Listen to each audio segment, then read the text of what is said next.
Success and equity. You'll find them at BC. Success is what you want. Equity is when we give you the tools and help to get that success. It doesn't matter who you were before.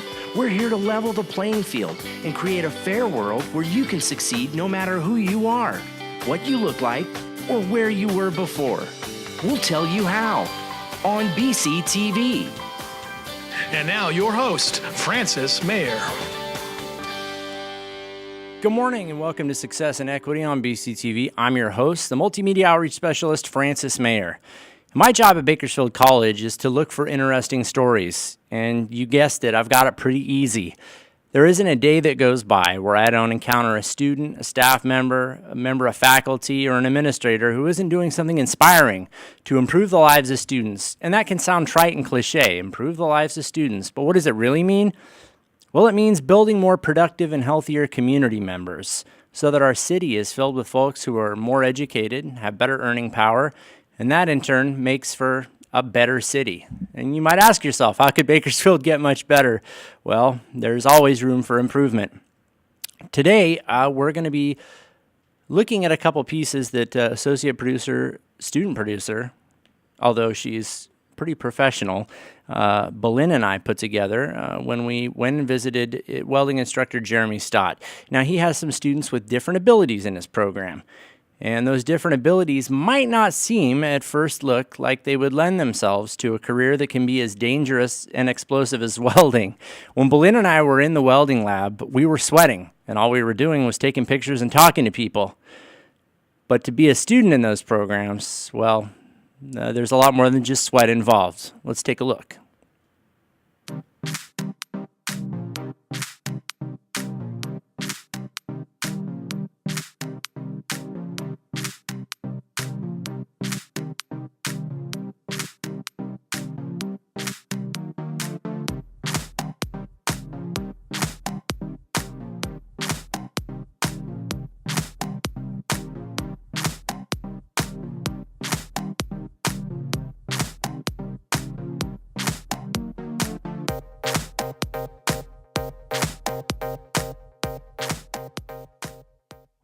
I never knew it. I mean, growing up in elementary school and junior high, I was always the troubled kid. And it wasn't really because I was dumb or anything like that. I struggled in school because I didn't really understand a lot of the things that were being asked of me. And it wasn't until I got up here to BC and Coach Chudy was saying, hey man, you're a pretty intelligent guy, why are your grades, kind of suffering? I mean, you go to class, we've checked on you, you're in class, what's going on? I said, I don't know, Coach, I have a kind of a problem retaining material and stuff. He said, well, let's get you tested.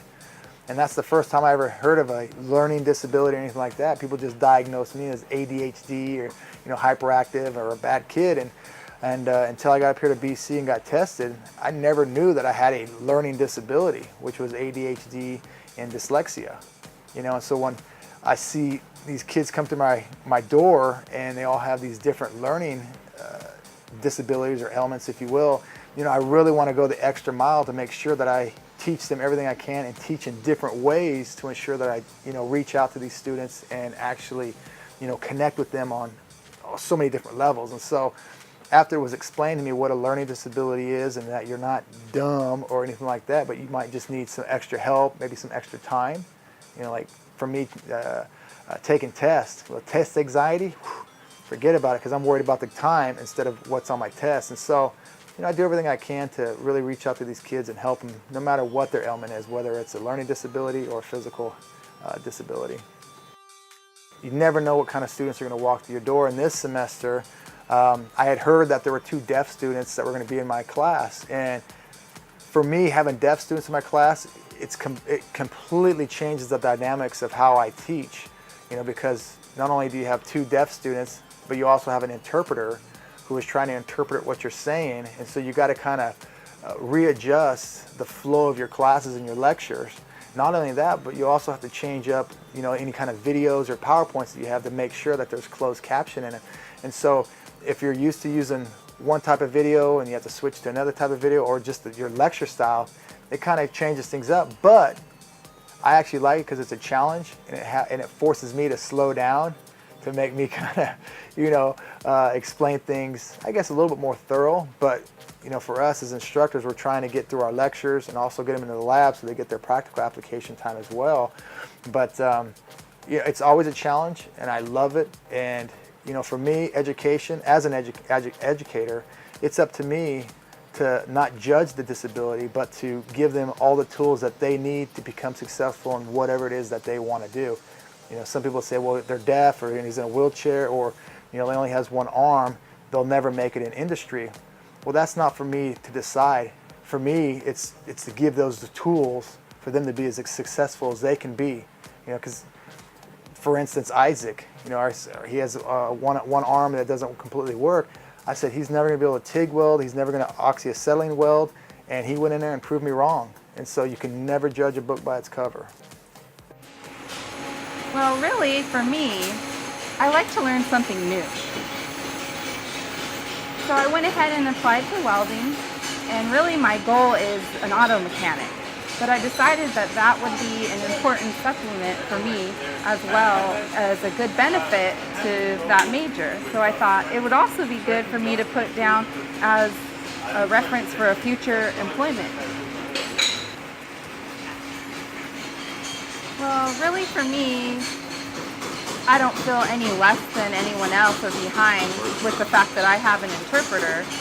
It really depends on the person, but for me, I grew up in an environment where I was mainstream, and then I went on to the deaf school, which was a different story. And sometimes interpreters can feel overwhelmed with that, but for me, that wasn't the case. So that doesn't apply to everyone, but for me, no, I don't feel like that at all.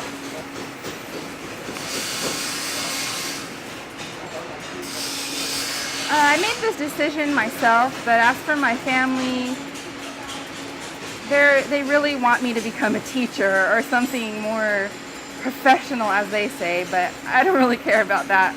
I just want to be humble with my decision and go with what I want. I plan to get my certificate in less than a year or two. And then you'll be ready to And then that should be the expectation. And then you're ready to get to work? Not directly to work, but maybe I'd like to be involved in a mission trip with my church first, because Jesus Christ is my first and foremost important goal in life. To make it short, I say it was a car accident. The nerve, they reconstructed the arteries, the vein, the tendons, everything. The vein that sends blood to the arm, and what then recuperated was the nerve, which caused it to shrink and deform. Plus, this was my right hand right here. I was left-handed. Oh wow! So I'm just starting all new right here. What my doctor said was that I got to get used to this life, and it was boring at first. So I just started to see what I can do. So I decided to come back here to California, and I was able to study over here. So I'm gonna keep on studying. My goal is to get all the certificates, all the degrees on welding. I want to learn everything from welding. What do I like about welding? It's the different types. Everything they show you, it's something great. I just love that. At first, I was here 19 years before I went back to Puerto Rico. And I was gone over there, 16 and a half years, and now I'm going on a year that I came back. So in a year, last year I went to summer school, and this would be my second semester in BC. Everybody thinks you can just, grab an electrode, grab a electrode holder and just weld something together, but there's so much more to it than just, fusing two pieces of metal together. I mean, there's technique, there's muscle memory, there's time spent, in the welding booth or out in industry. It's kind of like being, a professional athlete. Around here, we believe in the 10,000 hour theory, which is it takes about 10,000 hours to master a skill or trade. So anywhere from 5 to 7 years to become a master in that trade. And welding's no different. It definitely is an art form, and it's not easy. When I see kids like them come through my door, whether it's being deaf or having a physical element, to me, it makes me want to teach even harder and give even more tools, because if these students are willing to put forth that much effort with an ailment, if you will, or I don't like to call them an ailment or a disability, but they're not scared to go out there and try new things. They're not scared. They're not going to let some sort of an ailment stop them from going forward. And to me, that's motivating, because it's like, there's kids out there that are able-bodied that won't do the same thing, won't push themselves to become better because, either they're lazy or they just don't have any drive. But here you got students that are in wheelchairs, only one working arm, who are deaf, and they're really motivated to be here. And they typically tend to be some of my better students. I think we can find ways, to make sure that we give these students the tools. And a lot of it's just kind of pointing them in the right direction. And then from there, they discover what they can and can't do. And most of the time, they find their way. Like Isaac, perfect example. We were sitting there trying to figure out how he could feed filler rod when he was TIG welding or oxyacetylene, because he can't grip the filler rod. Well, we were trying to think of all these different things to do, and I finally said, you know what? Let me see your hand. And I just took some electrical tape and duct taped the filler rod in there. He goes, oh, this is great. And he went in there and put together welds that were probably better than 90% of my students. And it was just amazing. I went, wow. And he did that through oxyacetylene and through TIG welding. And he enjoyed it. He smiled. His confidence came up. And that's what education's all about. And that's what I love about welding, is that you give them the theory and you give them the practical application. When it all comes together and the light goes on, it's just an amazing thing. It's so rewarding.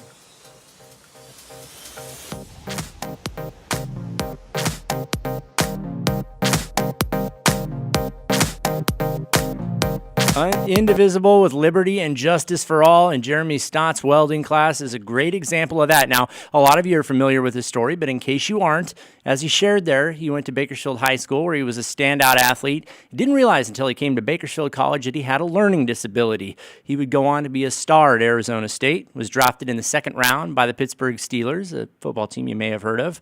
And after a several-year career in the NFL, he found himself in a position where he was unable to get a job at Home Depot or Rite Aid because he didn't finish college. And the employers looked at him and said, hey, man, you made $750,000 last year. You really think $12 an hour is going to motivate you? So Jeremy had to completely reinvent himself again.